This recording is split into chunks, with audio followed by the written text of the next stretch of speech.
അതിൻ്റെ കാരണം നമ്മുടെ വിശ്വാസക്കുറവാണ്. അപ്പോൾ എന്താണ് പാപം? വിശ്വാസക്കുറവാണ് ഏറ്റുപറയേണ്ടത്. നമ്മളുടെ വിശ്വാസക്കുറവിനെയാണ് ഏറ്റുപറയേണ്ടത്. അത് പറയാൻ കുറച്ച് എളിമപ്പെടണം. നമ്മൾ പറഞ്ഞാൽ അതും ബൈബിളിൽ എവിടെയാണ്? മർക്കോസ് 9:23 മറ്റാണ്. ആ ഒരാൾ പറഞ്ഞു, കർത്താവേ, എൻ്റെ വിശ്വാസക്കുറവ് പരിഹരിക്കണേ. ഈശോ പറഞ്ഞു, നീ വിശ്വസിക്കുമെങ്കിൽ എല്ലാം സാധ്യമാണ്. അപ്പോൾ അയാൾ പറയാണ്, എൻ്റെ വിശ്വാസക്കുറവിനെ പരിഹരിക്കണേ. Help my unbelief. എൻ്റെ വിശ്വാസക്കുറവിനെ പരിഹരിക്കണേ. അപ്പോൾ നമ്മുടെ കുമ്പസാരത്തിലെ ഒരു പ്രധാന വിഷയം ഇതാണ്. നിങ്ങൾ ഒരുങ്ങുമ്പോൾ എന്താണ് ഏത് മേഖലയിലാണ് വിശ്വാസക്കുറവ്? ജ്ഞാനസ്നാനത്തിലുള്ള വിശ്വാസക്കുറവുണ്ടോ? സ്ഥൈര്യലേപനത്തിൽ, വിശുദ്ധ കുർബാനയിൽ, ദൈവവചനത്തിൽ, വിശുദ്ധന്മാരെ കുറിച്ചുള്ള കാഴ്ചപ്പാടിൽ, പിതാവും പുത്രനുമായ ത്രിത്വൈക ദൈവം നമ്മളിൽ വസിക്കുന്നു എന്നുള്ളതിൽ ഏത് മേഖലയിലാണ് വിശ്വാസക്കുറവ്? ശരീരത്തിൻ്റെ ഉയർക്ക്. ഈ ശരീരമൊക്കെ ഉയർത്തു കഴിഞ്ഞാൽ പിന്നെ എല്ലാവരും എവിടെ നിൽക്കും? ഉയർത്ത ആളുകളെല്ലാവരും ആത്മീയ ശരീരമായിരിക്കും. അപ്പോൾ ഇങ്ങനെ ഓരോ മേഖലകളെയും പരിശോധിക്കണം. ഏത് മേഖലയിലാണ് വിശ്വാസക്കുറവ്? ഒന്ന് സ്തുതിക്കാം. ഈശോയെ സ്തോത്രം, പരിശുദ്ധാത്മാവേ നന്ദി. ഒന്ന് എഴുന്നേറ്റ് നിന്ന് സ്തുതിച്ചാലോ? എല്ലാവരും ഒന്ന് എഴുന്നേറ്റ് നിന്ന് സ്തുതിച്ച് പരിശുദ്ധാത്മാവിനോട് പ്രാർത്ഥിക്കുക. Hallelujah, hallelujah.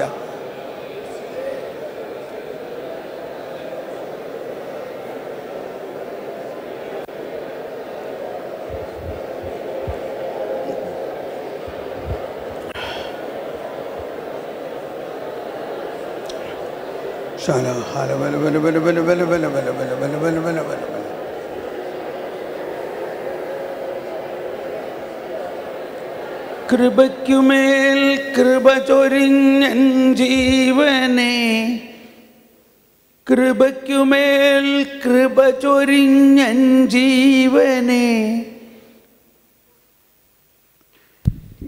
കൃപയ്ക്കുമേൽ കൃപ ചൊരിഞ്ഞ് എൻ ജീവനെ, നിൻ പൂർണ്ണതയിലേക്കു നയിക്കണമേ. കൃപയ്ക്കുമേൽ കൃപ ചൊരിഞ്ഞ് എൻ ജീവനെ, നിൻ പൂർണ്ണതയിലേക്കു നയിക്കണമേ. ത്രിത്വൈക ദൈവമേ, അങ്ങന്റെ ഹൃദയത്തിൽ എന്നെന്നും വാഴുന്നു എന്നു ഞാനറിയുന്നു. അങ്ങയെ കൂടാതെ ഒരു നിമിഷം പോലും ജീവിക്കാൻ ഈ ഭൂവിൽ സാധ്യമല്ല. ത്രിത്വൈക ദൈവമേ, അങ്ങന്റെ ഹൃദയത്തിൽ എന്നെന്നും വാഴുന്നു എന്നു ഞാനറിയുന്നു. ഇരിക്കാം നമുക്ക്. Thank you.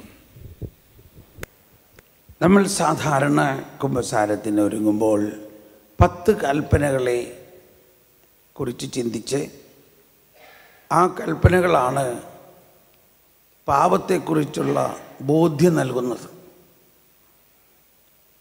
എന്നാൽ അതോടൊപ്പം നമുക്കിന്ന് ചിന്തിക്കേണ്ടത് ഈശോ നൽകിയിരിക്കുന്ന പ്രത്യേകം ചില കൽപ്പനകളുണ്ട്. എന്നാൽ എല്ലാ കൽപ്പനകളും ഒരു കൽപ്പനയിൽ ഉൾക്കൊണ്ടിരിക്കുന്നു. അതേതാണത്? അതേത് കൽപ്പനയാ? സ്നേഹം. സ്നേഹം. പഴയ നിയമത്തിൽ തന്നെ ഈ 10 കൽപ്പനകളിലും സാരാംശം എന്തായിട്ടാണ് പറഞ്ഞിരിക്കുന്നത്? ഈ 10 കൽപ്പനകളും 2 കൽപ്പനകളിൽ ഉൾക്കൊള്ളുന്നു. എന്താണത്? നീ നിന്റെ ദൈവമായ കർത്താവിനെ പൂർണ്ണ മനസ്സോടും പൂർണ്ണാത്മാവോടും പൂർണ്ണ ശക്തിയോടും പൂർണ്ണ പൂർണ്ണ ഹൃദയത്തോടും സ്നേഹിക്കുക, നിന്നെപ്പോലെ നിൻ്റെ അയൽക്കാരനെ സ്നേഹിക്കുക. ഈ കൽപ്പനകളെ ഈശോ കൊണ്ടുവന്ന് ഒറ്റ കൽപ്പനയാക്കി. ഞാൻ നിങ്ങളെ സ്നേഹിച്ച പോലെ നിങ്ങൾ പരസ്പരം സ്നേഹിക്കുക. എല്ലാ കൽപ്പനകളും ഇനി ഒറ്റ കൽപ്പനയിൽ അടങ്ങിയിരിക്കുന്നു. ഈ അർത്ഥത്തിലാണ് മത്തായിയുടെ സുവിശേഷം മലയിലെ പ്രസംഗത്തിൽ ഈശോ പറഞ്ഞിട്ടുള്ള കാര്യങ്ങൾ പുതിയ നിയമത്തിലെ ദൈവരാജ്യത്തിൻ്റെ മാഗ്ന കാർട്ട എന്ന് പറയുന്നത്. ദൈവരാജ്യത്തിൻ്റെ മാഗ്ന കാർട്ട, ആ ദൈവരാജ്യത്തിൻ്റെ നിയമങ്ങളാണ് മലയിലെ പ്രസംഗത്തിലെ എല്ലാ കാര്യങ്ങളും. അതിൽ ഈശോ ആദ്യം നൽകുന്നത് ബിയാറ്റിറ്റ്യൂഡ്, സുവിശേഷ ഭാഗ്യങ്ങളാണ്. ആ സുവിശേഷ ഭാഗ്യങ്ങൾ ആണ് ദൈവരാജ്യത്തിൻ്റെ ജീവിതത്തിന് ആവശ്യമായ പുതിയ നിയമങ്ങൾ. അത് നമുക്ക് പിന്നീട് പഠിക്കാം. എന്നാൽ അതിനുശേഷം ഈശോ പറഞ്ഞു, ഞാൻ വന്നിരിക്കുന്നത് നിയമത്തെയോ പ്രവാചകന്മാരെയോ അസാധുവാക്കാനാണ് ഞാൻ വന്നതെന്ന് നിങ്ങൾ വിചാരിക്കരുത്. അസാധുവാക്കാനല്ല, പൂർത്തിയാക്കാനാണ് ഞാൻ വന്നത്. ഒന്നെല്ലാവരും കരമുയർത്തി നേറ്റു പറഞ്ഞ വചനം. നിയമത്തെയോ പ്രവാചകന്മാരെയോ അസാധുവാക്കാനാണ് ഞാൻ വന്നതെന്ന് നിങ്ങൾ വിചാരിക്കരുത്. അസാധുവാക്കാനല്ല, പൂർത്തിയാക്കാനാണ് ഞാൻ വന്നത്. ഇപ്പം ഞാൻ ചില കാര്യങ്ങൾ ഇങ്ങനെ പറയുമ്പോൾ ദൈവം കരുണയാണ്, ദൈവം സ്നേഹമാണ്, പരിശുദ്ധാത്മാവ് പാപം ചെയ്താലും വിട്ടുപോകില്ല എന്നൊക്കെ പറയുമ്പോൾ നിങ്ങളിങ്ങനെ വിചാരിക്കരുത്, ഞാൻ വന്നിരിക്കുന്നത് അസാധുവാക്കാനല്ല, പൂർത്തിയാക്കാനാണ്. അങ്ങനെയൊക്കെ പറയുമ്പോൾ പാപം ചെയ്യാനൊരു ലൈസൻസ് ഉള്ള മാതിരി തോന്നുമെന്ന് വിചാരിക്കരുത്. അതേസമയത്ത് സത്യം അറിയണം, പാപമാണ്. പക്ഷെ ആ പാപത്തെ നമ്മളിൽ നിന്ന് അകറ്റാൻ നമ്മൾ യേശുവുമായിട്ട് സഹകരിക്കണം, നമ്മൾ പരിശുദ്ധാത്മാവുമായിട്ട് സഹകരിക്കണം. അതാണ് വിശുദ്ധ അഗസ്തീനോസ് പറഞ്ഞു, God who created us without us cannot save us without us. നമ്മെ കൂടാതെ നമ്മെ സൃഷ്ടിച്ച ദൈവത്തിന് നമ്മെ കൂടാതെ നമ്മെ രക്ഷിക്കാൻ പറ്റില്ല. പക്ഷെ അതേ സമയത്ത് ഈശോ പറയാണ്, ഞാൻ വന്നിരിക്കുന്നത് ഈ നിയമത്തെയോ പ്രവാചകന്മാരെയോ റദ്ദാക്കാനല്ല, അവയെ പൂർത്തിയാക്കാനാണ്. നമ്മൾ ആദ്യമേ തന്നെ മനസ്സിലാക്കി, പുതിയ നിയമത്തിൽ യേശുവിൻ്റെ പരസ്യ പ്രഘോഷണത്തിൽ പറഞ്ഞിട്ടുള്ള കാര്യങ്ങളിൽ വളരെ വലിയ നിഗൂഢത ഉണ്ടായിരുന്നു. കാരണം ഈശോ പറഞ്ഞത് തന്നെ എന്തുദ്ദേശത്തിലാണ്? ഇത് അവർക്ക് മനസ്സിലാകരുത് ഉദ്ദേശിച്ചിട്ടാണ്.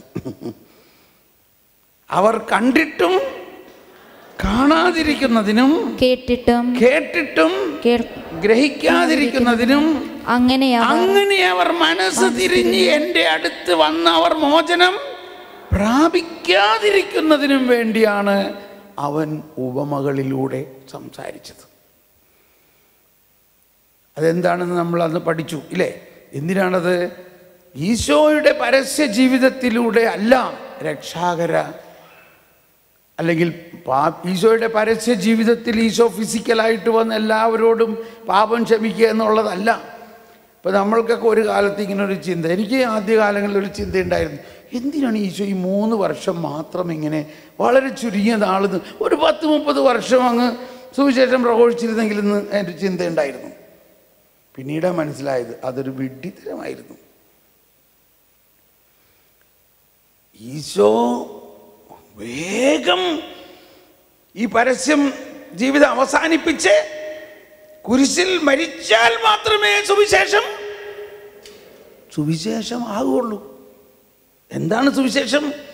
യേശു മനുഷ്യൻ്റെ പാപങ്ങൾ ഏറ്റെടുക്കുന്നു.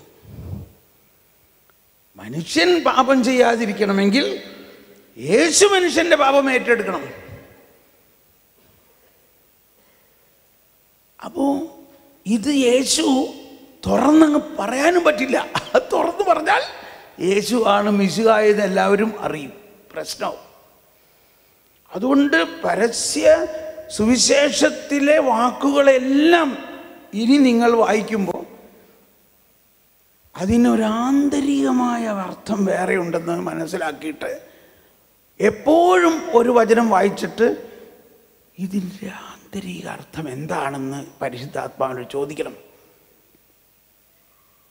കാരണം ആ താക്കോല് നമുക്ക് തന്നു കഴിഞ്ഞിരിക്കണം ഇത് തുറക്കാൻ. എന്ന് മുതലാണ് തുറന്നത്? ഈശോയുടെ പുനരുത്ഥാനത്തിന് ശേഷം. അതാണ് എമ്മാവൂസിലേക്ക് പോണവരോട് ഈശോ ഉപമകളിലൂടെ അല്ലാതെ കൃത്യമായിട്ട് വ്യാഖ്യാനിച്ചു കൊടുത്തിട്ടും അവർക്ക് മനസ്സിലായില്ല. എന്തുകൊണ്ടാ? താക്കോല് തുറന്നിട്ടില്ല. അവര് ഒരു വഴിപോക്കലാണെന്ന് വിചാരിച്ചു. എന്നാൽ ഈശോ പറഞ്ഞു, വിശുദ്ധ ലിഖിതങ്ങൾ മനസ്സിലാക്കാൻ പറ്റാത്ത വിധത്തിൽ ബുദ്ധി മന്ദീഭവിച്ചവരെ, എന്നെക്കുറിച്ച് സങ്കീർത്തനങ്ങളിലും പ്രവാചക ഗ്രന്ഥങ്ങളിലും മോശയുടെ പുസ്തകങ്ങളിലും പറഞ്ഞിട്ടുള്ളത് പൂർത്തിയാകണ്ടേ?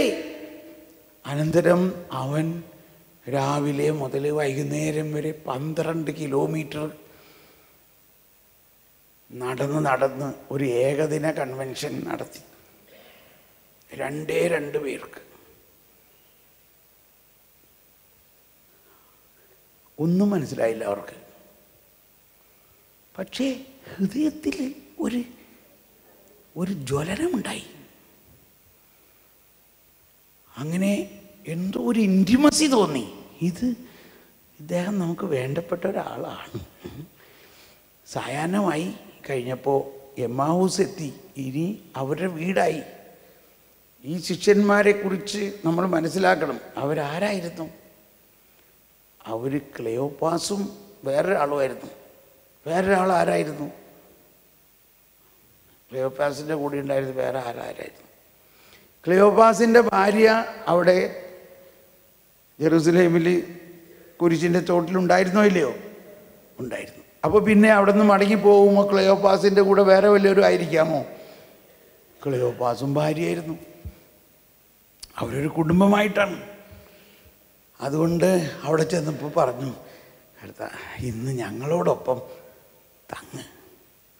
സാത്ത് രഹ്നാ പ്രഭുജി സാഞ്ച് ഹോ രഹാ ഹേ ബാഹോं में अंधेरा फैल रहा है साथ रहना പ്രഭുജി, ഇന്ന് ഞങ്ങളോടൊപ്പം തങ്ങ്.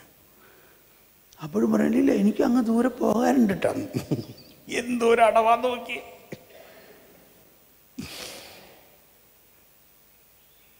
ഇനി സുവിശേഷത്തിൽ പറയണത് ശ്രദ്ധിക്കണം. അവൻ അവരോടൊത്ത് വസിക്കാൻ അകത്ത് കയറി. അവൻ അവരോടൊപ്പം ഭക്ഷണത്തിനിരുന്നു. ഒന്ന് കൈവീശി കാണിച്ചേ. ഓക്കെ. അവൻ അവരോടൊപ്പം ഭക്ഷണത്തിനിരുന്നു. അപ്പമെടുത്ത് സ്തോത്രമാലപിച്ച് വാഴ്ത്തി വിഭജിച്ച് അവർക്ക് കൊടുത്തു. അപ്പോൾ അവരുടെ കണ്ണുകൾ തുറന്നു.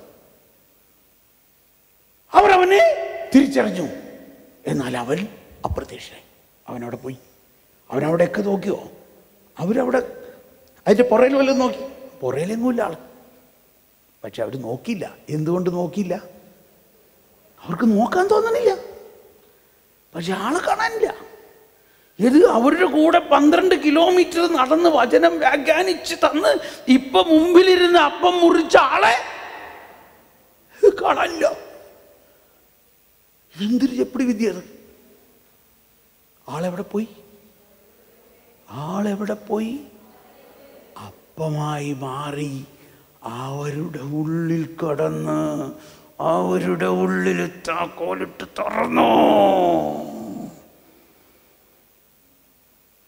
ഇത് ആദവും ഹവയും രണ്ടുപേരുടെ അന്നവരെ തിന്നപ്പോൾ കണ്ണ് തുറന്നു എങ്കിൽ ഇന്ന് ആ കണ്ണടഞ്ഞ് ഇവരുടെ ഉൾക്കണ്ണുകൾ തുറന്നു.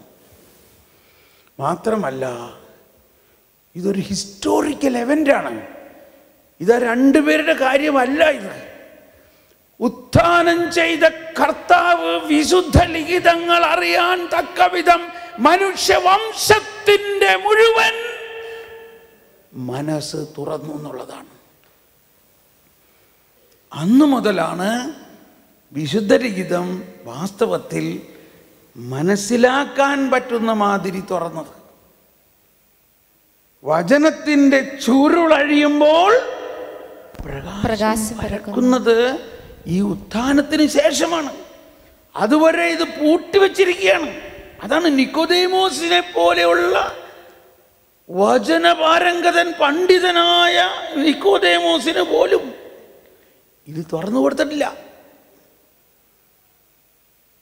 യേശുവിനെ കണ്ടിട്ട് പറഞ്ഞു, അങ്ങ് ദൈവത്തിൽ നിന്ന് വന്ന ഒരു ഗുരുവാണ്. You are a teacher who has come from God. You are a teacher, not like me. ഞാൻ ഇവിടെ ഇസ്രായേലിലെ ഗുരുവാണ്. ഞാൻ ഇസ്രായേലിലെ ഡീനാണ്, വചന സ്കൂളിൻ്റെ പ്രൊഫസറാണ്. പക്ഷേ നീ ദൈവത്തിൽ നിന്ന് വന്ന ഗുരുവാണ്. ഇത്രയും പറഞ്ഞിട്ടും ഈശോ താക്കോല് കൊടുത്തോ? കൊടുത്തില്ല. ഈശോ പറഞ്ഞു, വീണ്ടും ജനിക്കുന്നില്ലെങ്കിൽ നിനക്ക് ദൈവരാജ്യത്തിൽ പ്രവേശിക്കാൻ പറ്റില്ല. അത് പിന്നെ നമുക്ക് അതിൻ്റെ ഡീറ്റെയിലേക്ക് പോകാം. അപ്പോൾ ഇവിടെ വിശുദ്ധ ലിഖിതങ്ങൾ അറിയാൻ തക്കവിധം അവരുടെ മനസ്സ് തുറന്നു എന്ന് പറയുമ്പോൾ അത് അവർ രണ്ടുപേരുടെ മാത്രമല്ല. അപ്പം അവിടെയാണ് ഉത്ഥാനം ചെയ്ത യേശു തിരുവോസ്തിയായി മാറി നമ്മുടെ ആത്മാവിൽ വരുന്നതിലൂടെയാണ് വചനം ശരിക്കും വ്യാഖ്യാനിക്കാൻ പറ്റുന്നതും വചനത്തിൻ്റെ അന്തരാർത്ഥം മനസ്സിലാവുന്നതും. അതാണ് കുർബാന തന്നെ ഒരു എമൗസ് എക്സ്പീരിയൻസ് ആണ്. കുർബാനയിൽ ആദ്യം വചന ശുശ്രൂഷ, അതാ എമൗസ് വരെത്തി. അതിനുശേഷം ബലി ആയിട്ട് ഈശോ തന്നെ തന്നെ മുറിച്ച് നൽകുന്ന ശുശ്രൂഷ. അപ്പോഴാണ് മനസ്സിലാവുന്നത്. ഞാൻ ഇത്രയും പറഞ്ഞതിൻ്റെ അർത്ഥം ഒരു വചനത്തെക്കുറിച്ച് പറയാനാണ്.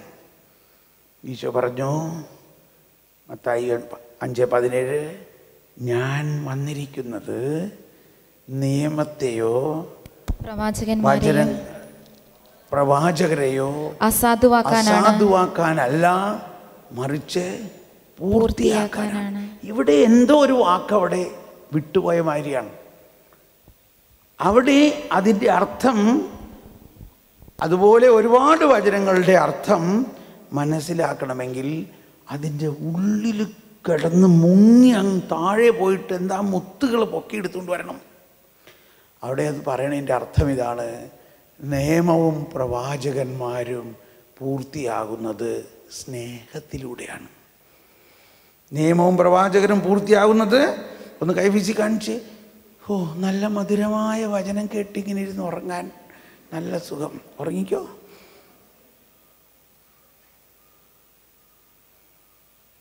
ഞാൻ വന്നിരിക്കുന്നത് നിയമത്തെയും പ്രവാചകരെയും പൂർത്തിയാക്കാനാണ്. എങ്ങനെയാണ്? എന്താണ് നിയമത്തിൻ്റെയും പ്രവാചകരുടെയും പൂർത്തീകരണം? സ്നേഹമാണ്. നമ്മൾ നേരത്തെ പറഞ്ഞു, ദൈവം സ്നേഹമാകുന്നു. ദൈവം തരുന്ന ആ സ്നേഹം, it is N uncreated love. ആ സ്നേഹം ആരിലൂടെയാണ് നമ്മളിലേക്ക് ഒഴുകുക? ഇത്ര സമയം എന്തെടുക്കണേ ഉത്തരം പറയാൻ? പരിശുദ്ധാത്മാവിലൂടെ. ഇപ്പം തന്നെ നമ്മൾ കേട്ടില്ലേ, നമുക്ക് നൽകപ്പെട്ടിരിക്കുന്ന പരിശുദ്ധാത്മാവിലൂടെ ദൈവസ്നേഹം നിങ്ങളുടെ ഹൃദയത്തിലേക്ക് ചൊരിയപ്പെട്ടിരിക്കുന്നു. തുള്ളി തുള്ളി ആയിട്ടല്ല, അങ്ങയുടെ വെള്ളച്ചാട്ടങ്ങളുടെ ഇരമ്പൽ, വെള്ളച്ചാട്ടം പോലെ. ആഴം ആഴത്തെ വിളിക്കുന്നു എന്ന് പറയുന്നത് ആദ്യത്തെ ആഴം, ദൈവത്തിൻ്റെ സൗജന്യമായ ഈ സ്നേഹത്തിൻ്റെ വെള്ളച്ചാട്ടം നമ്മുടെ ആത്മാവിൻ്റെ ആഴങ്ങളിലേക്ക് വരുന്നതിനെയാണ് ആഴം. അപ്പോൾ നമുക്കുണ്ടാകുന്ന ആഴമായ ദൈവാനുഭവത്തെയാണ്, ദൈവത്തെ തേടുന്ന ഒരു ദാഹത്തെയാണ് രണ്ടാമത്തെ ആഴം. അതാണ് ഇത് ദൈവശാസ്ത്രത്തിലെ ഒരു വലിയ തത്വമാണ്. ആഴം ആഴത്തെ വിളിക്കുന്നു. ഇപ്പോൾ സ്വർഗസ്നായ പിതാവിൻ്റെ പ്രാർത്ഥന ഇന്നലെ നമ്മൾ പഠിച്ചു. ആദ്യത്തെ 3 പ്രാർത്ഥനകൾ അങ്ങയുടെ അങ്ങയുടെ അങ്ങയുടെ, അത് ദൈവത്തിൻ്റെ ഇനിഷ്യേഷനാണ്. അതാണ് ആദ്യത്തെ ആഴം. ആഴം ആഴത്തെ വിളിക്കുന്നു, അങ്ങയുടെ വെള്ളച്ചാട്ടങ്ങളുടെ ഇരമ്പൽ കൊണ്ട്. വെള്ളച്ചാട്ടത്തിൻ്റെ അകത്തേക്ക് പോകാൻ പറ്റുമോ? അതാണ്, വെള്ളച്ചാട്ടത്തിൻ്റെ അകത്ത് പോകാൻ പറ്റുമോ ആർക്കെങ്കിലും? നമ്മളിങ്ങനെ ദൂരെ നിന്നൊന്ന് കാണാനേ പറ്റുള്ളൂ. ഓ, വെള്ളച്ചാട്ടം നന്നായിട്ടുണ്ട്. അതാണ് ദൈവാനുഭവത്തിൻ്റെ അർത്ഥം. ഈ വെള്ളച്ചാട്ടം നമ്മളിലേക്ക് ഉണ്ട്, എന്നാലും നമ്മളതിൻ്റെ ഉള്ളിലേക്ക് പോകണമെങ്കിൽ ഇത്തിരി ബുദ്ധിമുട്ടാണ്.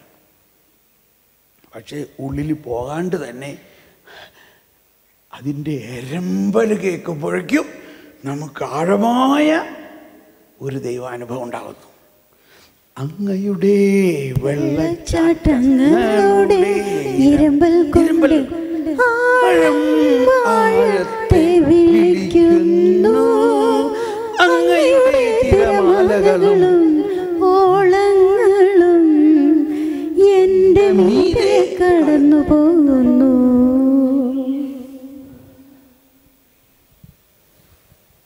ഞാൻ വന്നിരിക്കുന്നത് നിയമത്തെയോ പ്രവാചകരെയോ അസാധുവാക്കാനല്ല, പൂർത്തിയാക്കാനാണ്. ഞാൻ എന്തു ചെയ്യും? ഞാൻ നിങ്ങളുടെ പാപങ്ങൾ ഞാൻ ഏറ്റെടുത്തുകൊണ്ട് പരിശുദ്ധാത്മാവിനെ നിങ്ങൾക്ക് തരും. ആ പരിശുദ്ധാത്മാവ് ദൈവസ്നേഹത്തിൻ്റെ അഗ്നി നിങ്ങളിൽ ജ്വലിപ്പിക്കുമ്പോൾ നിങ്ങൾക്ക് ദൈവത്തെ സ്നേഹിക്കാനും സഹോദരങ്ങളെ സ്നേഹിക്കാനും പറ്റും. Price the Lord. ഇപ്പോൾ മർക്കോസിൻ്റെ സുവിശേഷത്തിൽ 1-ാം അധ്യായത്തിൽ യോഹന്നാൻ പറയുകയാണ്, അല്ലെങ്കിൽ അവിടെ എഴുതിയിരിക്കുന്നത് ആ വചനം, അവർ പാപങ്ങൾ ഏറ്റുപറഞ്ഞ് സ്നാനം സ്വീകരിച്ചു. യോഹന്നാൻ സ്നാനം കൊടുത്തത് എന്തിനാണ് എന്ന് വായിച്ചത്? എത്രാമത്തെ വചനം? യോഹന്നാൻ 1:2. മർക്കോസ് 1:2. ഇതാ നിനക്ക് മുമ്പേ ഞാൻ എൻ്റെ ദൂതനെ അയക്കുന്നു, അവൻ നിന്റെ വഴിയൊരുക്കും. മരുഭൂമിയിൽ വിളിച്ചു പറയുന്നവൻ്റെ ശബ്ദം, കർത്താവിൻ്റെ വഴിയൊരുക്കുവിൻ, അവൻ്റെ പാത നേരെയാക്കുവിൻ എന്ന് യേശയ്യാ പ്രവാചകൻ്റെ ഗ്രന്ഥത്തിൽ എഴുതപ്പെട്ടിരിക്കുന്നത് പോലെ പാപമോചനത്തിനുള്ള അനുതാപത്തിൻ്റെ ജ്ഞാനസ്നാനം പ്രസംഗിച്ചുകൊണ്ട് സ്നാപക യോഹന്നാൻ മരുഭൂമിയിൽ പ്രത്യക്ഷപ്പെട്ടു. യൂദയ മുഴുവനിലെയും ജെറുസലേമിലെയും ജനങ്ങൾ അവൻ്റെ അടുത്തെത്തി. അവർ പാപങ്ങൾ ഏറ്റുപറഞ്ഞ് ജോർദാൻ നദിയിൽ അവർ പാപങ്ങൾ ഏറ്റുപറഞ്ഞ് ജോർദാൻ നദിയിൽ വെച്ച് സ്നാനം സ്വീകരിച്ചു. തുടർന്നോളൂ, കണ്ടിന്യൂ. യോഹന്നാൻ ഒട്ടകരോമം കൊണ്ടുള്ള വസ്ത്രം ധരിച്ചിരുന്നു. അരയിൽ തോൽപ്പട്ട ചുറ്റിയിരുന്നു. വെട്ടുകിളിയും കാട്ടുതേനും ആയിരുന്നു അവന്റെ ഭക്ഷണം. അവൻ ഇപ്രകാരം ഉദ്ഘോഷിച്ചു. ശബ്ദമുയരട്ടെ. അവൻ ഇപ്രകാരം ഉദ്ഘോഷിച്ചു, എന്നേക്കാൾ ശക്തനായവൻ എന്റെ പിന്നാലെ വരുന്നു. കുനിഞ്ഞ് അവൻ അവന്റെ ചെരുപ്പിന്റെ വള്ളികൾ അഴിക്കാൻ പോലും ഞാൻ യോഗ്യനല്ല. ഞാൻ നിങ്ങൾക്ക് ജലം കൊണ്ടുള്ള സ്നാനം നൽകി. അവനോ പരിശുദ്ധാത്മാവിനാൽ നിങ്ങൾക്ക് സ്നാനം നൽകും. നിൽക്കട്ടെ, കണ്ടോ, ഇതിൻ്റെയൊക്കെ ഇടയ്ക്ക് കുറേ വാക്കുകൾ ചേർക്കാനുണ്ട്. ഇത് എപ്പോൾ ചേർക്കാനുണ്ട്? ഈശോയുടെ ഉത്ഥാനം കഴിഞ്ഞതിന് ശേഷം. കണ്ടോ, അവരുടെ പാപങ്ങൾ ഏറ്റു പറഞ്ഞ് ജലം കൊണ്ട് സ്നാനം സ്വീകരിച്ചു. പാപങ്ങൾ ഏറ്റു പറഞ്ഞു. ഒന്നെല്ലാവരും പറഞ്ഞ്, അവരുടെ പാപങ്ങൾ ഏറ്റുപറഞ്ഞ് ജലം കൊണ്ട് സ്നാനം സ്വീകരിച്ചു. ആ ജലം കൊണ്ട് സ്നാനം കൊടുത്തവൻ പറയുകയാണ്, ഇതൊന്നുമല്ല, എന്നേക്കാൾ വലിയവൻ വരുന്നുണ്ട്. ഇവിടെ ഞാൻ ചേർക്കാൻ പോകാനുണ്ടോ? ഒരു വാക്ക് ചേർക്കാൻ പോകാണ്. കണ്ടോ, ചേരുമ്പടി ചേരുന്നുണ്ടോ? എന്നേക്കാൾ വലിയവൻ വരുന്നുണ്ട്, അവൻ പാപങ്ങൾ ഏറ്റെടുത്ത് നിങ്ങൾക്ക് സ്ഥാനം നൽകും. Praise the Lord. കണ്ടോ വ്യത്യാസം? യോഹന്നാന്റെ സ്നാനവും യേശുവിൻ്റെ സ്നാനവും തമ്മിലുള്ള വ്യത്യാസം എന്താ? അവർ പാപങ്ങൾ ഏറ്റുപറഞ്ഞ് സ്നാനം കൊടുത്തു. യോഹന്നാൻ അവരുടെ പാപം വല്ലതും ഏറ്റെടുത്തോ? യോഹന്നാന് പാപം ഏറ്റെടുക്കാനല്ല വന്നിരിക്കുന്നത്. ഏറ്റെടുക്കാൻ വന്നവനെ വഴിയൊരുക്കാനാണ്. യോഹന്നാൻ പറയാണ്, എന്നേക്കാൾ വളരെ വലിയവൻ വരുന്നുണ്ട്, അവൻ നിങ്ങളെ, അവിടെ നമ്മളിപ്പോൾ ഒരു ചേർക്കാണ്. നമ്മളെന്താ ചേർക്കുന്നത്? അവൻ നിങ്ങളുടെ പാപങ്ങൾ ഏറ്റെടുത്ത് നിങ്ങൾക്ക് പരിശുദ്ധാത്മാവിനാൽ സ്നാനം നൽകും.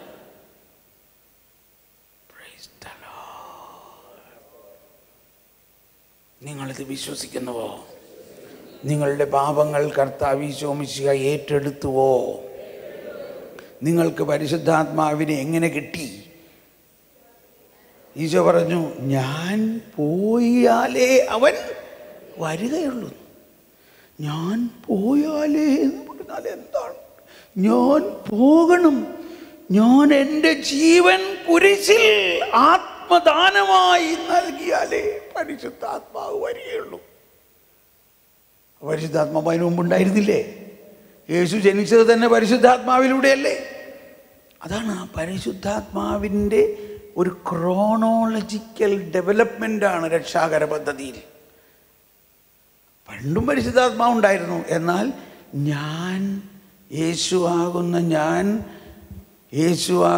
ഞാൻ പാപപരിഹാരത്തിന് വേണ്ടി ജീവൻ അർപ്പിച്ച് കഴിഞ്ഞതിന് ശേഷം മാത്രമേ പാപമോചനത്തിനുള്ള പരിശുദ്ധാത്മാവും ആ സ്നേഹവും നമ്മിലേക്ക് ഒഴുകുമ്പോഴാണ് നമ്മൾ രക്ഷിക്കപ്പെടുന്നത്. അവർ പാപം ഏറ്റുപറഞ്ഞ് സ്നാനം സ്വീകരിച്ചു. എന്നാൽ എൻ്റെ പിന്നാലെ വരുന്ന ഒരുവനുണ്ട്,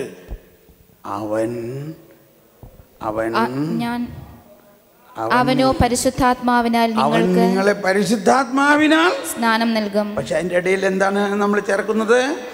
അവൻ നിങ്ങളുടെ പാപങ്ങൾ ഏറ്റെടുത്ത് പരിശുദ്ധാത്മാവിനാൽ സ്നാനം നൽകും.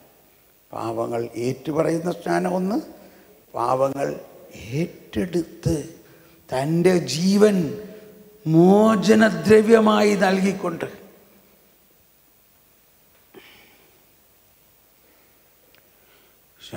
ഹലബല ഒന്ന് സ്തുതിച്ച് പ്രാർത്ഥിക്കാം. കർത്താവേ, പരിശുദ്ധാത്മാവേ, ഞങ്ങളുടെ പാപബോധവും പശ്ചാത്താപവും ഞങ്ങൾക്ക് നൽകി പാപം ചെയ്യാൻ പറ്റാത്ത വിധത്തിൽ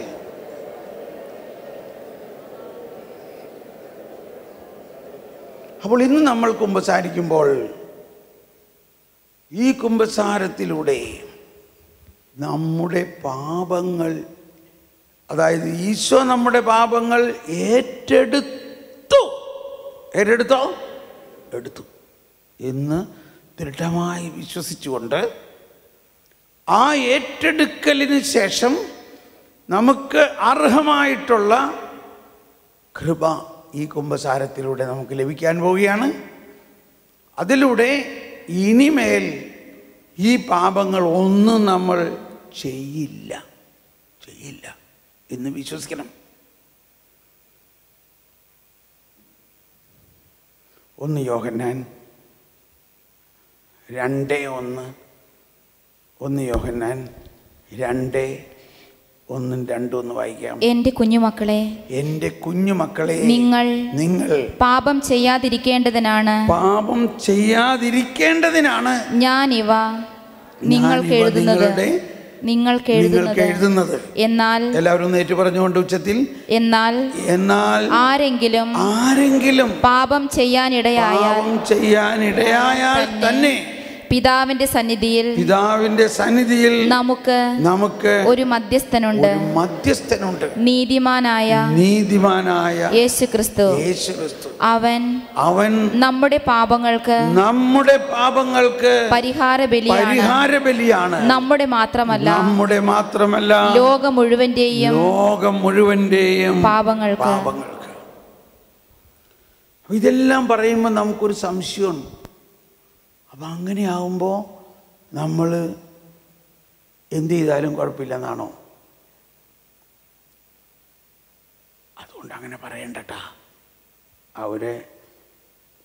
പക്ഷേ ഇതാണ് സത്യം. പക്ഷെ നമ്മൾ മനസ്സിലാക്കണം, ഇത് നമ്മൾ വിശ്വസിച്ചുകൊണ്ട് കുമ്പസാരിക്കുമ്പോൾ, ഇത് നമ്മൾ വിശ്വസിച്ചുകൊണ്ട് കുർബാന സ്വീകരിക്കുമ്പോൾ നമ്മൾ വിശ്വാസത്തിൻ്റെ അനുസരണത്തിലേക്ക് വരുന്നു. വിശ്വാസത്തിൻ്റെ അനുസരണം. റോമാക്കാർക്ക് എഴുതിയ ലേഖനത്തിൽ 1-ാം അധ്യായത്തിൽ എവിടെയുണ്ടത്? വിശ്വാസത്തിൻ്റെ അനുസരണം.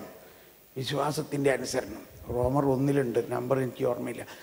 വിശ്വാസത്തിൻ്റെ അനുസരണം എന്ന് പറയുന്നത് ഈശോ ആണ് ഈ വിശ്വാസം നമ്മൾക്ക് തന്നിരിക്കുന്നത്. ഈശോയിലൂടെയാണ് ഈ വിശ്വാസം വെളിവാക്കപ്പെട്ടത്. അതുകൊണ്ടാണ് ഈശോ പല സ്ഥലത്തും പറയുന്നത്, സ്ത്രീയെ നിന്റെ വിശ്വാസം വലുതാണ്. ആ ശതാധിപൻ വന്നു പറഞ്ഞു, അവൻ ഒരു വിജാതീയനാണ്, യഹൂദനല്ല. അവൻ പറഞ്ഞു, അങ്ങ് ഒരു വാക്ക് പറഞ്ഞാൽ മതി. ഉടനെ ഈശോ അഭിനന്ദിക്കുകയാണ്. കണ്ടു, ഇതുപോലെ ഒരു വിശ്വാസം ജെറുസലേമിൽ പോലും ഇല്ല, ഇസ്രായേലിലില്ല. അപ്പം ആ വിശ്വാസത്തിൻ്റെ അനുസരണമാണ് നമ്മൾ മനസ്സിലാക്കേണ്ടത്. അനുസരണം എന്നതിന് ഒരുപാട് മേഖലകളുണ്ട്. ഒന്ന് വിശ്വാസത്തിൻ്റെ അനുസരണം. ഒന്ന് സ്തുതിക്കാം. ഈശോയെ, പരിശുദ്ധാത്മാവേ, നന്ദി. Hallelujah, hallelujah.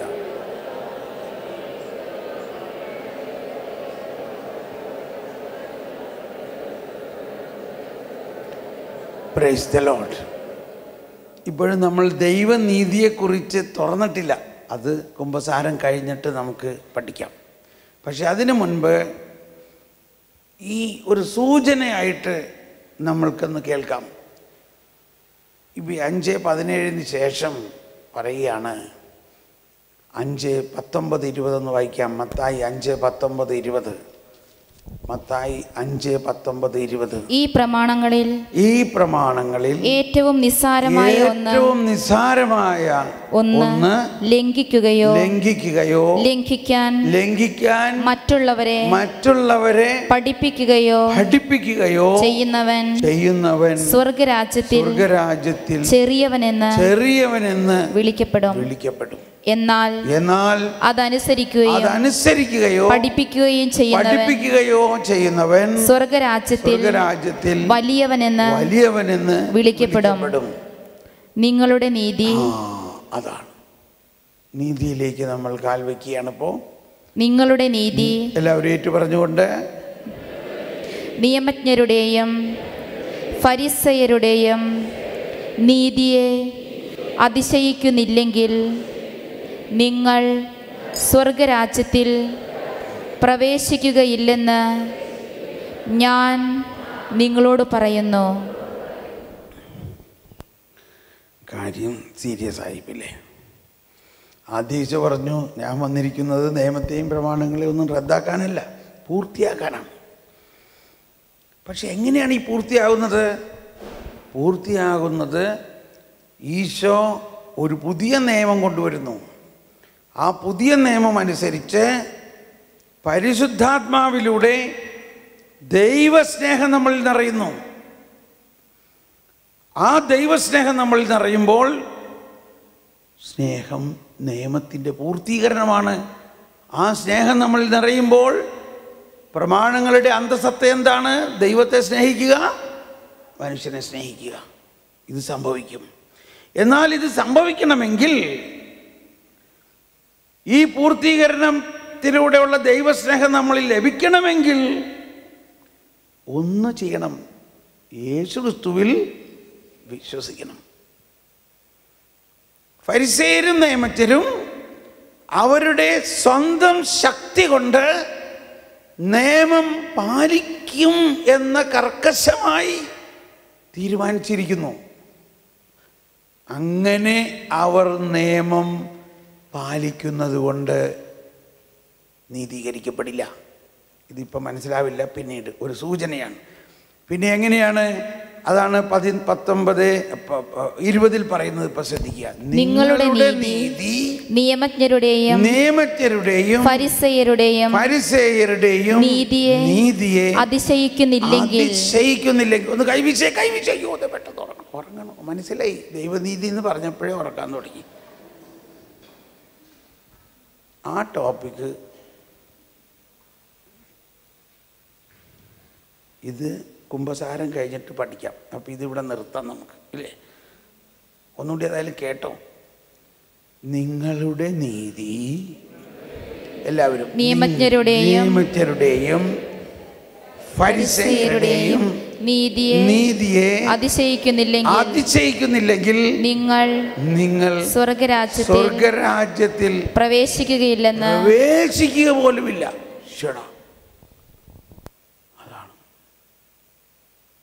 അത് പിന്നെ പഠിക്കാം.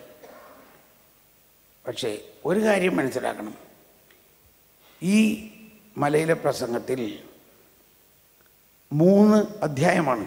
മത്തായി 5, 6, 7.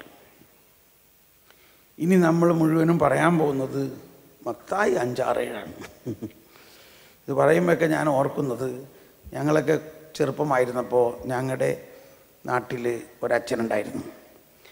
അപ്പോൾ ആ അച്ഛൻ ഇടയ്ക്കിടയ്ക്ക് ഞങ്ങളുടെ പള്ളിയിൽ പ്രസംഗത്തിന് വരും. അപ്പോൾ ഞങ്ങൾ ചെറുപ്പക്കാരെല്ലാം അച്ഛനൊരു നിക് നെയിം കൊടുത്തിരുന്നത് ഇതാണ്: ദേ മത്തായി 5, 6, 7 വരുന്നുണ്ടാ എന്ന് പറയും.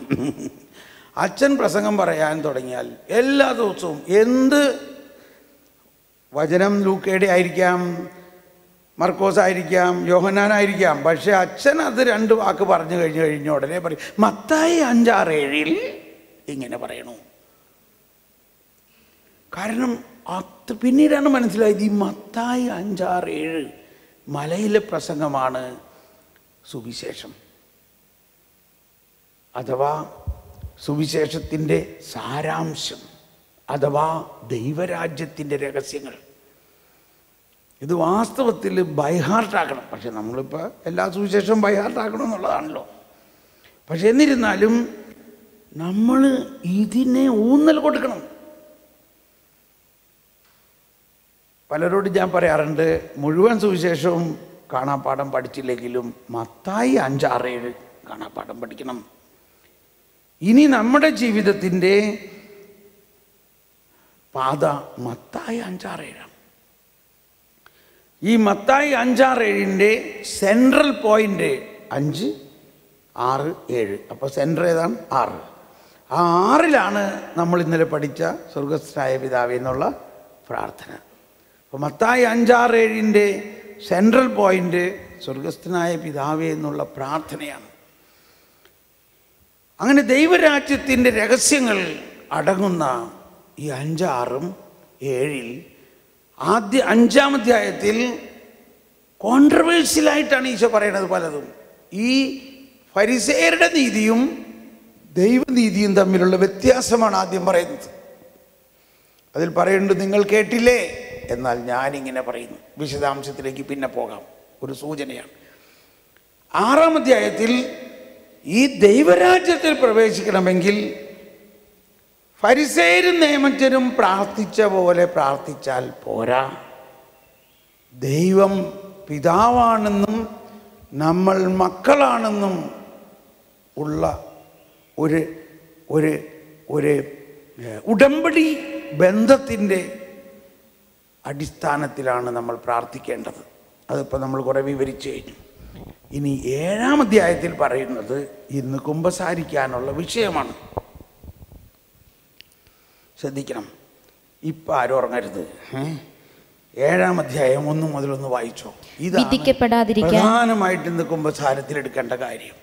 എല്ലാവരും ഒന്ന് ശബ്ദമുയർത്തിയേറ്റ് പറഞ്ഞേ. വിധിക്കപ്പെടാതിരിക്കാൻ നിങ്ങളും വിധിക്കരുത്. നിങ്ങൾ വിധിക്കുന്ന വിധിയാൽ തന്നെ നിങ്ങളും വിധിക്കപ്പെടും എന്നെല്ലാവരും ഒന്ന് എഴുന്നേറ്റ് നിന്ന് പറഞ്ഞേ. അച്ഛന്മാരൊക്കെ എഴുന്നേറ്റ് നിൽക്കണ്ട. അപ്പോൾ എന്നാൽ നമ്മളും ഒന്ന് എഴുന്നേറ്റ് നിൽക്കാം. കാരണം ഇരുന്നിരുന്നും അടുത്തായിരിക്കും. എന്നോടൊന്ന് ഇടയ്ക്കൊന്ന് കൈ പൊക്കിയെ കാണിച്ച ഞാനിങ്ങനെ നിൽക്കാല്ലേ. എനിക്ക് അറിഞ്ഞൂടെ ഇരിക്കുന്ന ആളുകളുടെ പ്രയാസം. എനിക്കൊന്ന് ഇരിക്കാനാണ് ഞാൻ ആഗ്രഹിക്കണത്, പക്ഷേ എനിക്കിരിക്കാൻ പറ്റുമോ? ഓക്കെ, എന്നാൽ നിങ്ങൾ എൻ്റെ കൂടെ നിൽക്ക്. ഒന്ന് കരമുയർത്തിയേ, ഒന്ന് കൈ ഒന്ന് മുന്നോട്ടും പുറകോട്ടൊക്കെ ഒന്ന് കാണിച്ച് അടുത്തിരിക്കണ ആരുടെ തോളിനിട്ടൊരു ഇടി കൊടുത്തേ. ചില നേരം ഉറങ്ങായിരുന്നടാ നീ. Praise the Lord. ഒന്ന് തോളിൽ അടിച്ചേ. Okay, ready. ഇനി റെഡി ആയിക്കോ. കുമ്പസാരത്തിന് നമ്മൾ അധികം താമസിയാതെ ഇങ്ങനെയാണ് നമ്മൾ ചെയ്യാൻ പോകുന്നത്. 5 മിനിറ്റിനകത്ത് ജെയ്സൺ അച്ഛൻ പോരോ, അല്ലെങ്കിൽ കുർബാന എഴുന്നള്ളിച്ച് വയ്ക്കും. കുർബാന എഴുന്നള്ളിച്ച് വയ്ക്കാനുള്ള സംവിധാനങ്ങൾ ചെയ്യുന്നു. നമ്മൾ കുർബാന എഴുന്നള്ളിച്ച് വെച്ച് പ്രാർത്ഥന ആരംഭിക്കും. 11 മണിക്ക് കുമ്പസാരം ആരംഭിക്കും. അപ്പോൾ ഇവിടെ ഈശോനെ എഴുന്നള്ളിച്ച് വെച്ച് പ്രാർത്ഥിച്ചുകൊണ്ടിരിക്കും.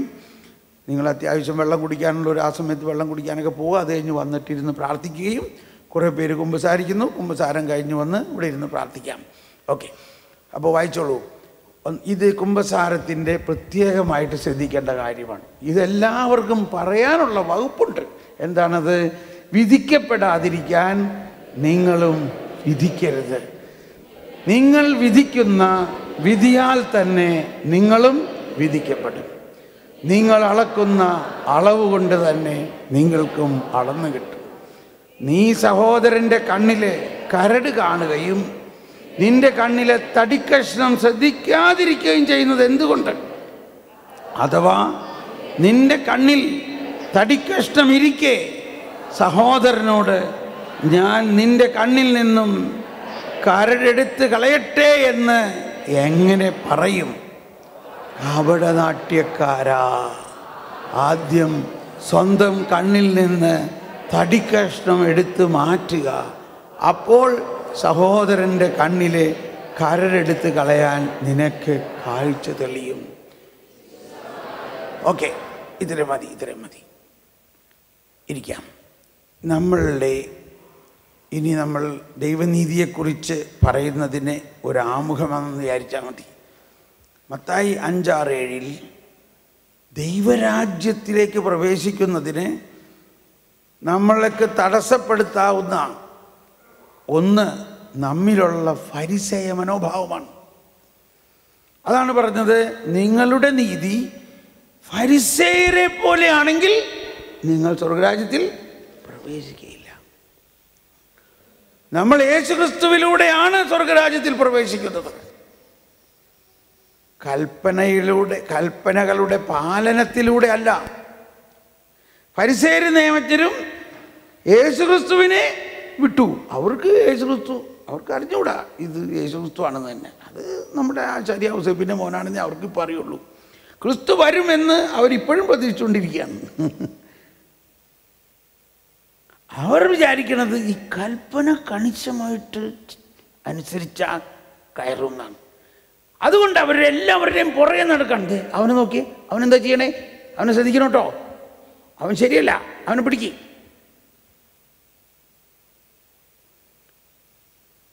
എല്ലാവരെയും അവർ വിധിക്കുന്നു. അവിടെയാണ് ഈശോ പറഞ്ഞത്, നിങ്ങൾ ആരെയും വിധിക്കരുത്. എന്താണ് അതിൻ്റെ പ്രധാന പ്രശ്നം? നിങ്ങളെ വിധിക്കാൻ ഏൽപ്പിച്ചിട്ടില്ല. ഈശോ തന്നെ പറയാണ്, ഞാൻ പോലും വിധിക്കുന്നില്ല. നിങ്ങൾ എന്തിനാ പിന്നെ മറ്റുള്ളവരെ വിധിക്കണേ? കാര്യം സീരിയസ് ആയോ? നമ്മൾ സ്നേഹമുള്ളവർ, അപ്പനായാലും അമ്മയായാലും നമ്മളെല്ലാവരെയും വിധിക്കാൻ. നിന്നോട് പ്രാവശ്യം പറഞ്ഞിട്ടുണ്ട്, ഇത് ഇതേമാതിരി ചെയ്യുകയാണെങ്കിലുണ്ടല്ലോ നല്ല അടി കിട്ടും, മനസ്സിലായിട്ടുണ്ടോ? ഇതുപോലും ദൈവരാജ്യത്തിൻ്റെ ഭാഷയല്ല. നമ്മൾ വിധിക്കുമ്പോൾ ഭയങ്കര പ്രശ്നമാണ് അവിടെ. നിങ്ങൾ വിധിക്കുന്ന വിധി കൊണ്ട് തന്നെ നിങ്ങളും വിധിക്കപ്പെടും. വിധിക്കപ്പെടാതിരിക്കാൻ എന്ത് ചെയ്താൽ മതി? നമ്മൾ ആരെയും വിധിക്കാതിരുന്നാൽ മതി.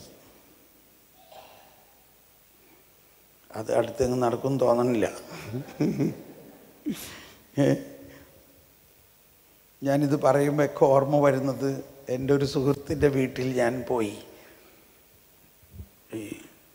UK-ലാണ്. അപ്പോൾ നമ്മൾ മറുനാട്ടിലൊക്കെ ധ്യാനിപ്പിക്കാൻ പോകുമ്പോൾ അവിടുത്തെ മലയാളി സഹോദരന്മാരൊക്കെ, നമ്മുടെ സ്നേഹിതർ നമ്മളെ വീട്ടിൽ വിളിച്ച് നല്ല മീൻ പാല് പിഴിഞ്ഞ് വെച്ചതൊക്കെ ഉണ്ടാക്കി നല്ല. അപ്പോൾ ആ സഹോദരിമാർ നല്ല ഭക്ഷണമൊക്കെ ഉണ്ടാക്കി തരും. അങ്ങനെ ഞങ്ങൾ സുഹൃത്തായിട്ട്. അപ്പോൾ അവൻ നമ്മുടെ ഈ ധ്യാനം എല്ലാം യൂട്യൂബിലൂടെ എന്നും കേട്ടുകൊണ്ടിരിക്കുകയാണ്. ഇതെല്ലാം യൂട്യൂബിൽ നിങ്ങൾക്കും കേൾക്കാം, വേറെ ധ്യാനങ്ങൾ കേൾക്കാം. അപ്പോൾ ഭാര്യ ഭക്ഷണമൊക്കെ എടുത്തു വെക്കണതിൻ്റെ ഇടയിൽ ഇവൻ പറയണം, എൻ്റെ ബ്രദറെ, ഈ ഇടയായിട്ട് ഞങ്ങളുടെ കുടുംബത്തിൽ വലിയ സമാധാനമാണ്. അപ്പോൾ ഇവള് ചിരിക്കുന്നുണ്ട് കേട്ടോ, എന്തോ മനസ്സിലായി. അതെന്താ? അല്ല, നല്ല സമാധാനമാണ്. അതെന്താ? അതെ ബ്രദറെ, ഇത് കണ്ടോ. അപ്പോൾ കുറച്ച് കഴിഞ്ഞപ്പോഴാണ് അവൻ പറയണം, അവൻ പറയണില്ല, അവൻ പറയാണ്, ഈ ഡൈനിങ് ടേബിളിൻ്റെ അടുത്ത് ആ ഒരു വാഷ് ബേസിൻ കണ്ടോ? അതിൻ്റെ അടുത്തൊരു തുവാല തൂക്കിയിട്ടേക്കണ കണ്ടോ? അതൊക്കെ നമ്മുടെ വീട്ടിലേക്കിനെയൊക്കെ തന്നെയല്ലേ. ഞാൻ ഇവളോട് പറഞ്ഞിട്ടുണ്ട്, ഈ തുവാല വേറെ ഒന്നിനും നീ എടുക്കരുത്. അതിവിടെ വാഷ് ബേസിനിൽ കൈ കഴുകണ നേരത്ത് ഞാനെപ്പോൾ കൈ കഴുകാൻ വന്നാലും ആ തുവാല അവിടെ ഉണ്ടാവില്ല. നിസ്സാര കാര്യമുള്ളൂ, പക്ഷെ എനിക്ക് തലയ്ക്ക് ഭ്രാന്ത് പിടിക്കും ഈ തുവാല കാണാണ്ടാവുമ്പോൾ. തിരിഞ്ഞു നോക്കുമ്പോൾ എന്താ കാണുന്നത്? അവള് ആ തുവാല എടുത്ത് മേശ തുടച്ചേക്കണം. അതും കൂടി കാണുമ്പോൾ എനിക്കങ്ങ് എന്തോ എൻ്റെ തലയിലൊരു കോപവും അരിശോ കയറിയിട്ട് ഞാൻ വായ തോന്നിയതൊക്കെ പറയൂല. കുറേ കേട്ട് കഴിഞ്ഞ് സഹിക്കാതാകുമ്പോൾ അവൾ അതിൻ്റെ ഇരട്ടി ഇങ്ങോട്ട് പറയും. കണ്ടോ, ഇതാണ് വിധിച്ചാലുണ്ടാകുന്ന അവസ്ഥ. അപ്പോൾ ഇപ്പം എന്ത് സംഭവിച്ചു? അപ്പോൾ നമ്മുടെ ധ്യാനത്തിലൊരു വിഷയമാണ്, അത് മുഴുവനും ഇപ്പോൾ അവതരിപ്പിക്കാൻ സമയമായിട്ടില്ല, എങ്കിലും ഒരു പ്രീമച്വറായിട്ട് അവതരിപ്പിക്കുകയാണ്. അത് യേശയ്യ 42:20 പറയുന്നു, അവൻ കണ്ടിട്ടും. അതായത് കർത്താവ് ഈശോ മിശിഹായെ കുറിച്ചാണ് ഈ പറയുന്നത്. യേശയ്യ 42 പറയുന്നത്, കർത്താവിൻ്റെ ദാസൻ വരുമ്പോൾ അവൻ എങ്ങനെ ആയിരിക്കും? അവൻ ഇങ്ങനെ ആയിരിക്കും, അവൻ കണ്ടിട്ടും കാണുന്നില്ല, കേട്ടിട്ടും കേൾക്കുന്നില്ല. കർത്താവ് തന്റെ നീതിയെ പ്രതി നിയമത്തെ ഉത്കൃഷ്ടമാക്കാനും മഹത്വപ്പെടുത്താനും പ്രീതി കാണിച്ചു. ഈശോ മിശിഹ മാത്രമാണ് പരമപരിശുദ്ധനായ ഒരു മനുഷ്യൻ ആയിട്ടുണ്ടായിരുന്നത്, അല്ലേ? എന്നിട്ട് ഈ യേശു ആകുന്ന മനുഷ്യൻ, മറ്റു മനുഷ്യന്മാരെല്ലാവരും പാപികളല്ലേ, ചെയ്യണതെല്ലാം തെറ്റല്ലേ അവർ ചെയ്യണത്. എന്നിട്ട് അവരാരുടെയെങ്കിലും തെറ്റ് ചൂണ്ടിക്കാണിച്ചോ?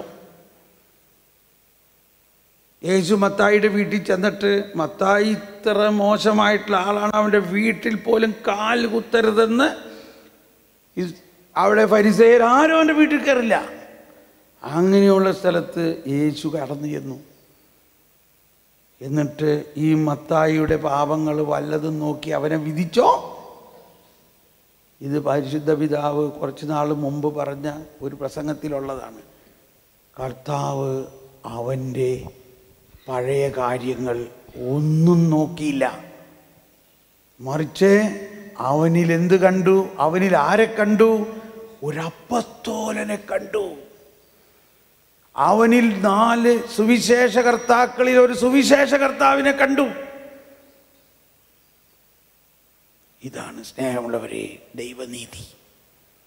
ഇതാണ് ദൈവനീതി. കർത്താവ് നമ്മുടെ പാപങ്ങളെ കർത്താവ് കാണുന്നില്ല.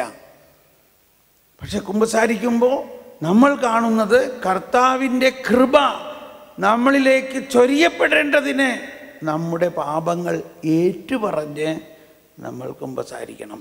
അപ്പോൾ പാപങ്ങൾ ഏറ്റെടുത്തതും ഏറ്റുപറഞ്ഞതുമായിട്ട് ഒരു കൊളാബറേഷൻ വരും. പക്ഷെ നമ്മൾ ആരെയും വിധിക്കരുത്. അപ്പോൾ ഇവൻ പറയായിരുന്നു, ഇപ്പോൾ സമാധാനമാണ്, കാരണം ഞാൻ കണ്ടിട്ടും കാണുന്നില്ല. ഇപ്പോഴും അങ്ങനെയൊക്കെ തന്നെയാണ്, പക്ഷേ സമാധാനമാണ്. കണ്ടിട്ടും, ഒന്നെല്ലാവരും പറഞ്ഞേ, ഞാൻ കണ്ടിട്ടും കാണുന്നില്ല, കേട്ടിട്ടും കേൾക്കുന്നില്ല. സമാധാനമാണ്. Price the Lord. പക്ഷേ നമ്മൾക്കിപ്പോൾ അങ്ങനെ സമാധാനിച്ചിരുന്നാൽ മാത്രം പോരാ. നമ്മൾ എന്ത് ചെയ്യണം? മറ്റുള്ളവരെ വിധിച്ചിട്ടുള്ള, ഇപ്പോൾ ശുശ്രൂഷകരെന്ന് പറഞ്ഞാൽ പിന്നെ എന്താ നമ്മുടെ പരിപാടി? എന്താ? നീ ചെയ്യണത് ശരിയല്ല, ഇങ്ങോട്ട് ശരിയല്ല, അത് ശരിയല്ല, ഇത് ശരിയല്ല, ഇത് ശരിയല്ല. ഇങ്ങനെ പറയാനല്ല നമ്മൾ ശുശ്രൂഷകർ. നമ്മൾ സുവിശേഷം അറിയിക്കാനാണ്. ഈശോ നൽകിയ സുവിശേഷം അറിയിക്കുക എന്നുള്ളതാണ്. നമ്മൾ ആരെയും വിധിക്കാൻ, വിമർശിക്കാൻ, അവരുടെ തെറ്റുകൾ ചൂണ്ടിക്കാട്ടി അവരെ കുറ്റപ്പെടുത്താൻ, അവരുടെ കണ്ണിലെ കരടെടുത്ത് മാറ്റാൻ, അതാണ് ഫരിസേയ മനോഭാവം. ഈ ദൈവനീതിയുടെ അനുഭവം എനിക്കുണ്ടായത് ഒരിക്കൽ ഇങ്ങനെ ഒരു ട്രയാങ്കിൾ ഞാൻ കണ്ടു. ഒരു വശത്ത് ഈശോ, മറുവശത്ത് പാപികൾ, മറുവശത്ത് ഫരിസേയർ. ഇത് സുവിശേഷത്തിൽ ഒരുപാട് സ്ഥലത്തുള്ളതാണ്. അവൻ സുവിശേഷം പ്രസംഗിച്ചുകൊണ്ടിരിക്കെ അനേകം പാപികളും ചുങ്കക്കാരും അവൻ്റെ അടുത്ത് വന്നു. അവരവനെ തൊടണു, അവർ ഉമ്മ വയ്ക്കണു. എന്നാൽ ഫരിസേയർ മാറി നിന്നിട്ട് പെറുപെറുക്കാൻ തുടങ്ങി. ഇവനെന്താണ് ഈ പാപികളുടെ ഒപ്പം ഭക്ഷണം കഴിക്കാനിരിക്കണേ? ഒരു ട്രയാങ്കിളല്ലേ? ഒരു ട്രയാങ്കിളല്ലേ? യേശു, പാപി, ഫരിസേയൻ. അപ്പോൾ നമുക്കിതറിയുമ്പോൾ ഈ ഫരിസേയരോട് ഭയങ്കര വൈരാഗ്യമായി തോന്നണം. ഇവന്മാർക്ക് എന്താണ്? ഇവർക്ക് മിണ്ടാതിരുന്നൂടെ? ഈശോ പാപികൾ. പക്ഷേ കുറച്ച് ദിവസം കഴിഞ്ഞപ്പോൾ എനിക്ക് മനസ്സിലായത് എന്താ? ഈ ട്രയാങ്കിള് എൻ്റെ അകത്തുണ്ട്. ഈ ട്രയാങ്കിൾ നമ്മുടെ അകത്ത് യേശു ഉണ്ടോ? സമ്പൂർണമായുണ്ട്. നമ്മുടെ അകത്തൊരു പാപിയുമുണ്ടോ? ഉണ്ട്. പിന്നെ ആരുണ്ട് നമ്മുടെ അകത്ത്? നമ്മുടെ അകത്ത് പിന്നെ ആരുണ്ട്? ഒന്ന് ഉച്ചത്തിൽ പറഞ്ഞേ. ഒരു വലിയ ഫരിസേയനുണ്ട്. ഇവന് ഇന്ന് കുമ്പസാരത്തിലൂടെ തൂക്കിയെറിയണം. ആരെ? നമ്മുടെ അകത്തുള്ള ഫരിസേയനെ. സ്നേഹമുള്ളവരെ, ഇത് വലിയ ഒരു സംഭവമാണ്. കർത്താവിൻ്റെ കരുണ, ദിവ്യകാരുണ്യനാഥൻ നമ്മുടെ അകത്ത് വന്നിട്ടുണ്ടോ? എന്നോട് ക്ഷമിക്കണേ. എന്നിട്ടും നമുക്ക് ആരോടെങ്കിലും ഒന്ന് കരുണ കാണിക്കാൻ പറ്റുന്നുണ്ടോ? ശരിക്കും യഥാർത്ഥത്തിൽ കരുണ കാണിക്കാൻ പറ്റുന്നുണ്ടോ? എന്തുകൊണ്ട് പറ്റുന്നില്ല? നമ്മളിൽ ഒരു ഫരിസേയനുണ്ട്. നമ്മുടെ അകത്ത് പരിശുദ്ധാത്മാവിൻ്റെ നിറവുണ്ടോ? ഉണ്ട്. പക്ഷെ എന്തുകൊണ്ട് ആ പരിശുദ്ധാത്മ ശക്തി നമ്മളിൽ നിന്ന് ശക്തമായി ഒഴുകുന്നില്ല?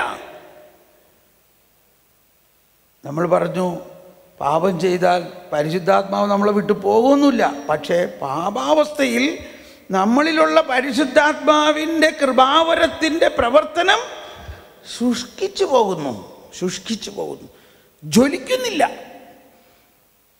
അപ്പോൾ പാപം ഏറ്റുപറഞ്ഞ് കുമ്പസാരിച്ച് കഴിയുമ്പോൾ, ഇപ്പോൾ ഇന്ന് വൈകുന്നേരമാകുമ്പോൾ നമുക്ക് കാണാം, നമ്മളിലുള്ള പരിശുദ്ധാത്മാവിൻ്റെ പ്രവർത്തനത്തിൻ്റെ ഭാഗം തന്നെയാണ് ഈ പശ്ചാത്താപവും പാപബോധവും കുമ്പസാരവും. അപ്പോൾ നമ്മൾ അങ്ങനെ ഒരു ബോധ്യം നമുക്കുണ്ടാകണം. പരിശുദ്ധാത്മാവ് നിർവീര്യമാകുകയോ ദുഃഖിക്കുകയോ ചെയ്യും പാപാവസ്ഥയിൽ. പക്ഷേ ഒരു പ്രത്യാശയുണ്ട്. നമ്മൾ പശ്ചാത്തപിച്ച് അനുതപിച്ച് തിരിച്ചു വരുമ്പോൾ പരിശുദ്ധാത്മാവ് കെട്ടിപ്പിടിച്ച് ഒരു ഉമ്മയും തരും. എന്നാൽ ഇവിടെ നമ്മുടെ പ്രശ്നം, നമ്മുടെ പാപമാണ് ഒരു വശത്തെങ്കിൽ, നമ്മുടെ പാപത്തിൻ്റെ മറുവശം ഏറ്റവും പ്രധാന വശം നമ്മിലുള്ള ഫരിസേയനാണ്. നമ്മിലുള്ള ഫരിസേയൻ ദൈവരാജ്യത്തിൻ്റെ പ്രവർത്തനത്തിനെ, അതാണ് ഈശോ പറഞ്ഞത്, എൻ്റെ കൂടെ അല്ലാത്തവൻ എനിക്ക് എതിരാണ്, എൻ്റെ കൂടെ ശേഖരിക്കാത്തവൻ ചിതറിക്കുന്നു. ദൈവമേ, ഇതെനിക്ക് മനസ്സിലായ ദിവസമുണ്ടല്ലോ. ഞാൻ ഇതുപോലെ കുമ്പസാരിക്കാൻ ഓടിയിട്ടില്ല. ഞാൻ കുമ്പസാരിക്കാൻ ഓടി ഒരച്ഛനെ കണ്ടുപിടിച്ച് എനിക്ക് മനസ്സിലായി എൻ്റെ കുമ്പസാരം പ്രധാനമായിട്ട് ഒരു വശത്ത് സാധാരണ നമ്മൾ പറയാറുള്ള പാപങ്ങളൊക്കെ ആണെങ്കിലും ഇങ്ങനെ ഒരു പാപത്തെക്കുറിച്ച് എനിക്ക് അന്നാണ് ബോധ്യം ഉണ്ടായത്. എൻ്റെ ഉള്ളിലൊരു ഫരിസേയ മനോഭാവം. ആ ഫരിസേയ മനോഭാവത്തെക്കുറിച്ചാണ് ഈശോ ഈ മലയിലെ പ്രസംഗത്തിൽ പ്രധാനമായിട്ട് പറയുന്നത്. നിങ്ങളുടെ നീതി ഫരിസേയരുടെ നീതി പോലെയാണെങ്കിൽ നിങ്ങൾ ദൈവരാജ്യത്തിൽ പ്രവേശിക്കുക പോലുമില്ല. എന്നിട്ട് എന്തെല്ലാമാണ് അതിൻ്റെ സംഭവങ്ങൾ എന്നുള്ളത് പ്രധാനമായിട്ട് 7-ാം അധ്യായത്തിൽ പറയുന്നത്, നിങ്ങൾ ആരെയും വിധിക്കരുത്, നിങ്ങൾ ആരുടെയും കുറ്റം കണ്ടുപിടിച്ച് അവരെ അവഹേളിക്കരുത്. ഇപ്പോൾ ഔസേപ്പിതാവിനെ കുറിച്ച് എന്താ പറയുന്നത്? മത്തായി 1-ാം അധ്യായത്തിൽ 19-ാമത്തെ വചനത്തിൽ അവൻ നീതിമാനായ ഒരു മനുഷ്യനാണ്. അവളുടെ ഭർത്താവായ ജോസഫ് നീതിമാനാകയാലും. കണ്ടോ, എന്ത് നീതിയായിരുന്നു ഔസേപ്പിൻ്റെ? മോശയുടെ നിയമപ്രകാരമുള്ള നീതി ഔസേപ്പ് പാലിക്കേണ്ടതാണല്ലോ. ഔസേപ്പും യഹൂദനല്ലേ, മറിയവും യഹൂദിയായിരുന്നു. അങ്ങനെയുള്ള ഒരു യഹൂദ സ്ത്രീ വിവാഹം കഴിക്കുന്നതിന് മുമ്പ് ഗർഭിണിയായി കാണപ്പെട്ടാൽ ഈ ഔസേപ്പ് എന്താ ചെയ്യേണ്ടിയിരുന്നത്? എന്തോ ഒരു രൂക്ഷമാണ്. നമുക്ക് പറയാൻ തന്നെ, ഞാൻ പറയാറില്ല, അത് പറയാൻ തന്നെ പറ്റില്ല നമുക്കില്ലേ. ഔസേപ്പ് എന്നാൽ യഹൂദ നീതീകരണം നടത്തിയില്ല ചെയ്തത്. തുറന്നു പറഞ്ഞേക്കളെന്താ? അവളുടെ ഭർത്താവായ ജോസഫ് നീതിമാനാകയാൽ അവളെ അപമാനിതയാക്കാൻ ഇഷ്ടപ്പെടായികയാലും അവളെ രഹസ്യമായി ഉപേക്ഷിക്കാൻ തീരുമാനിച്ചു. ഇത് എൻ്റെ ജീവിതത്തെ വളരെയധികം നയിക്കുന്ന ഒരു വാക്കാണ്. അവളെ അപമാനിതയാക്കണ്ട, അവനെ അപമാനിതയാക്കണ്ട. അവൻ ചെയ്യണതും പ്രവർത്തിക്കുന്നതും എല്ലാം കൊള്ളരുതാത്തരമാണെന്ന് എനിക്ക് തോന്നുന്നുണ്ടെങ്കിലും നമ്മളായിട്ട് അവനെ അപമാനിതയാക്കണ്ട.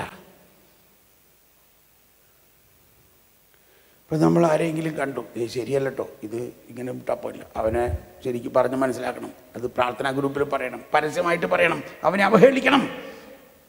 2 വശത്തും ഫോൺ എടുത്തു, ഭാരതത്തിൽ മുഴുവനുള്ള ഫോൺ, നാഷണൽ ഇൻ്റർനാഷണൽ, 5 മിനിറ്റിനകത്ത് സംഭവം ലോകം മുഴുവൻ ന്യൂസായി. ഇത് ഇന്ന ആൾ ഇന്നമാതിരി കൊള്ളരുതാത്ത ആളാണ്.